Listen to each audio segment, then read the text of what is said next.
La conspiración de Pisón. Vamos a ubicarnos en el año 65 después de Cristo en Roma, tiempos de Nerón como emperador, ¿no? A comienzos de aquel año 65, varios opositores a Nerón quisieron asesinarlo. Dije, vamos a asesinar a este hombre. Los instigadores eran nobles, senadores y soldados dirigidos por Cayo Pisón, que quería ser designado sucesor de Nerón. Nerón, desconocedor de estas circunstancias, vivía, sin embargo, atemorizado. Era muy supersticioso y había muchos signos que, según algunos intérpretes, presagiaban malos acontecimientos para el emperador. Por ejemplo, durante varias noches se vio un cometa. Según la creencia popular, aquello significaba la caída de los gobernantes. Bien sabemos todos que efectivamente es así, ¿sí? Que cada vez que se ve un cometa, un gobernante cae, lo cual no significa el fenómeno inverso.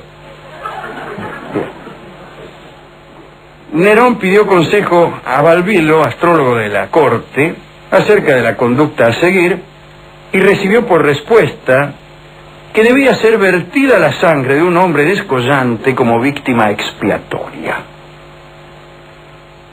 Otro presagio. Nacieron en Roma una cantidad de animales bicéfalos, animales con dos cabezas. El arúspice dictaminó que otro hombre aspiraba a ser la cabeza del imperio. Bien sabemos nosotros que esto es cierto. ¿Qué piensa uno cuando ve, pongamos por caso, una gallina de dos cabezas en el gallinero? Inmediatamente le comenta a sus familiares: Angiolina, hay otro hombre que aspira a ser emperador. Podrá decirse qué sucede cuando son tres los hombres que aspiran al imperio. La respuesta es muy fácil: no lo sabemos. Mientras Nerón se recluía y reforzaba su guardia, Cayo Pisón diseñó el complot. Cayo Pisón ignoraba todos estos signos. Pisón estaba emparentado con la más alta nobleza de Roma y se había convertido en un enemigo acérrimo de la dinastía imperial por un motivo que no tenía que ver directamente con Nerón. Más que odiar a Nerón, odiaba al imperio considerado en sí propio. Parece que muchos años antes, el emperador Calígula había humillado a Pisón al tomar por unos días a su esposa para amarla. Después del ultraje, inmediatamente después incluso, Pisón y su mujer fueron desterrados. No se sabe qué es lo que más le molestó a Pisón. Si el abuso de su esposa o el destierro posterior. Durante el gobierno de Claudio, que fue sucesor de Calígula, de quien era el tío por otra parte, se les permitió regresar. Claudio les dijo: bueno, escúchenme, ya está, ahora vuelvan. Pero desde entonces Pisón aborreció a todos los emperadores, no le importó que no tuvieran que ver con sus propios agravios. Así es la gente, ¿vio? Así es la gente. Un lechero, por ejemplo, le ultraja a la esposa y este hombre ya se la toma con todos los lecheros. Generaliza. Ya. El núcleo de los conjurados junto a Pisón se componía de romanos influyentes. Cada uno tenía su propio motivo para participar del golpe. Eran muchos. Citemos a los que tenían más fama. Anio Lucano, el famoso poeta a quien Nerón, por orden imperial, había prohibido escribir y recitar en público sus obras, que es como condenar a muerte a un poeta, ¿no?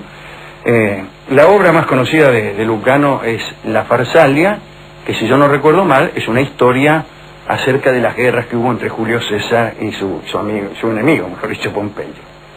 Otro conspirador era Afranio Quinciano, un senador que estaba ofendido porque Nerón lo había tratado de pederasta, creyendo que le decía pedicuro.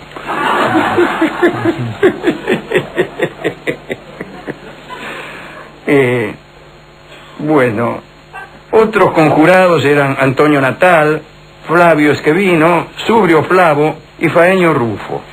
La comunidad de conspiradores se reunía bajo el mando de Cayo Pisón, de manera irregular en lugares secretos, naturalmente. No se va a reunir de manera regular en lugares públicos para hacer conspiraciones, con carteles en la puerta. Conspiración contra el emperador Nerón. Reunión hoy a las 18. No faltar. Bien. Cada vez se urdían nuevos planes para el atentado, nunca se ponían de acuerdo. Unos decían que había que matarlo en el teatro, otros en el circo, en algún templo, en fin. Por fin llegaron a un acuerdo. El 19 de abril del año 65, día de Juegos Circenses, en honor de Ceres, cuando Nerón se presentara en público, uno de ellos, el más fuerte, se arrojaría a los pies del emperador y, simulando hacerle una petición, lo derribaría. No es muy imaginativo el plan. No es muy creativo. Y presenta muchos riesgos. ¿Cómo se simula hacer una petición y en cambio se lo derriba a un emperador? ¿Cuál es el grado de parentesco entre los movimientos de una petición y de un ataque con propósitos criminales? No lo sé. El caso es que en ese momento estaba previsto que Flavio Esquevino iba a sacar un puñal y lo clavaría en Nerón, que ya se calculaba que estaría caído. O sea, era así: vengo a pedirte algo, emperador. ¡Fua! Te derribo y entonces aparece Flavio Esquevino y ¡pum! Lo Le echa la ensarta. daga. Es un plan muy torpe. de lo peor, muy estúpido. Mientras tanto, Pisón aguardaría en el templo de Ceres, a donde iría a buscarlo el prefecto Faenio Rufo para llevarlo al cuartel de los pretorianos y hacerlo consagrar. El tipo estaba ahí, iba a venir el tal Rufo y dice: ya está, ya lo liquidamos, vení que te consagramos. Como acompañante habían elegido a Antonia, la hija mayor del finado emperador Claudio. Debe ser la hija de Agripina también, que era muy querida por el pueblo.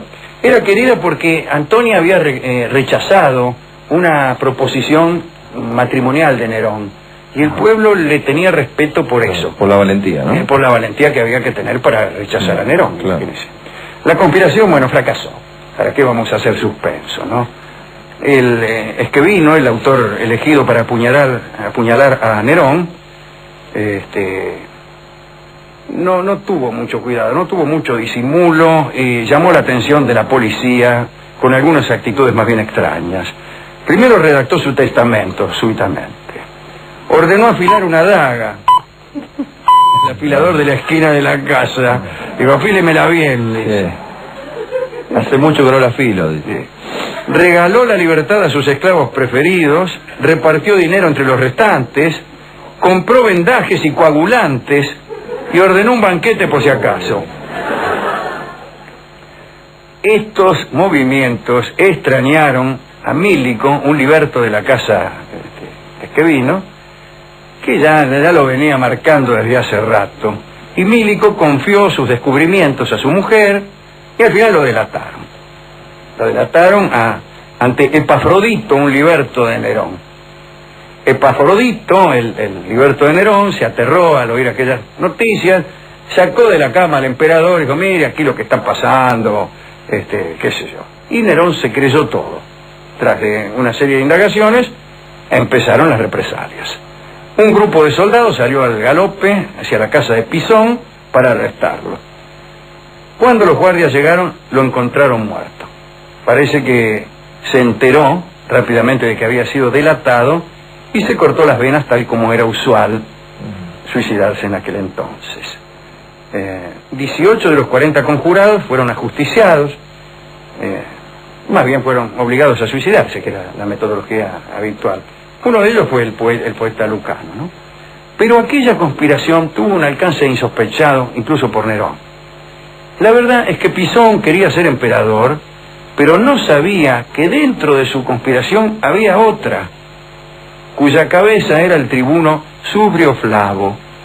Según este hombre, era inútil destruir al emperador cantante para elegir en su lugar a Pisón, que se las daba de trágico y le daba mucha importancia al teatro.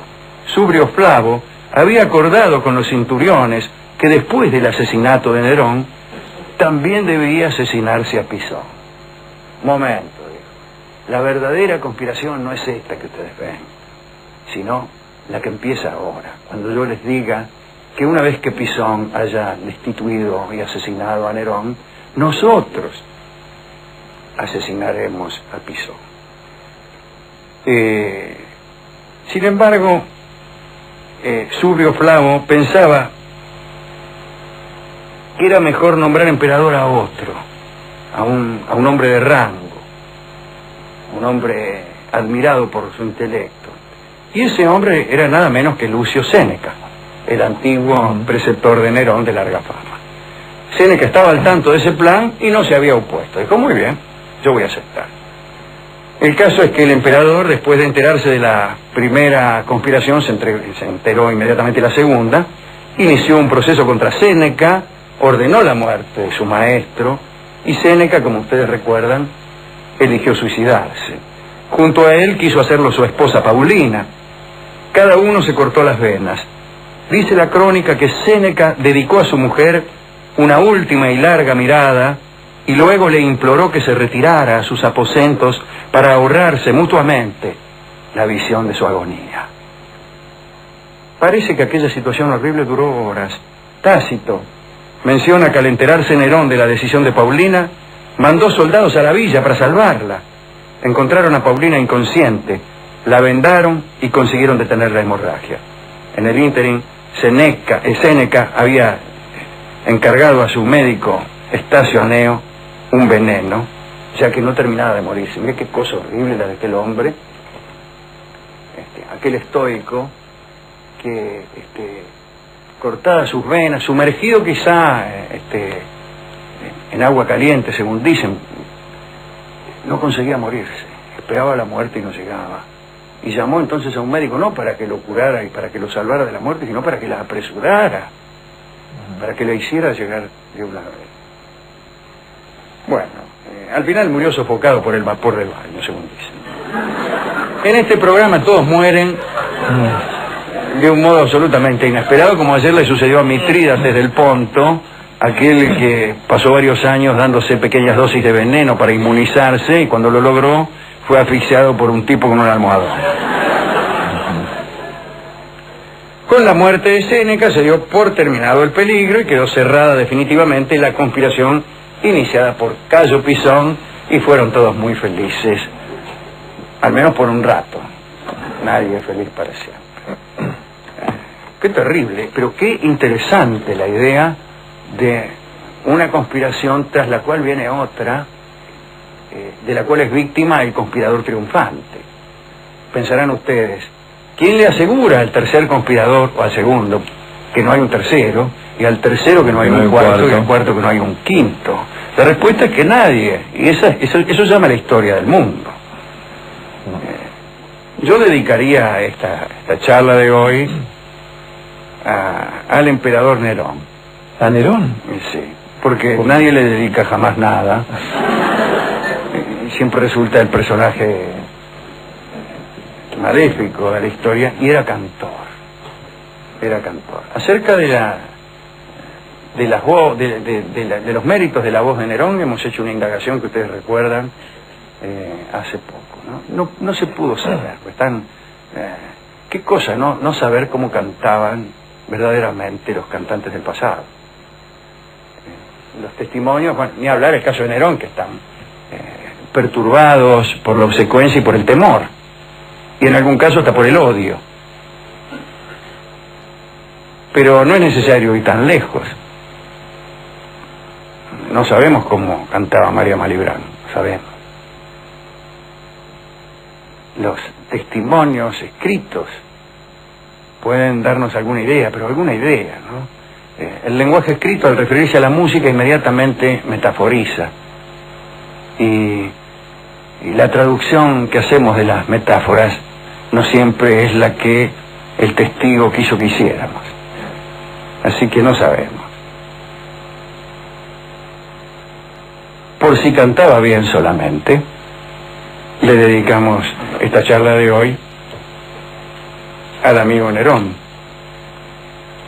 Y ya que se trata de cantar bien, hemos elegido como canción para ilustrar la historia de estas conspiraciones un tango que tiene por título La emoción que comenzó la primera de estas conspiraciones. Pisón estaba enojado porque alguien había abusado de su mujer. Estaba rencoroso, no quiso perdonar. Como Abrazado a un rencor es un tango que ha sido compuesto pensando en aquel rencor contra la institución del imperio que sentía Pisón. Desde luego el autor disimula toda clase de referencia, dejando que nosotros mismos hagamos los traslados correspondientes, las sustituciones que nos lleven a comprender que el verdadero protagonista de este tango es Pisón y que el rencor que siente es hijo de la humillación que le impuso Calígula. El que canta es Carlos Gardel, como Abrazado a un rencor.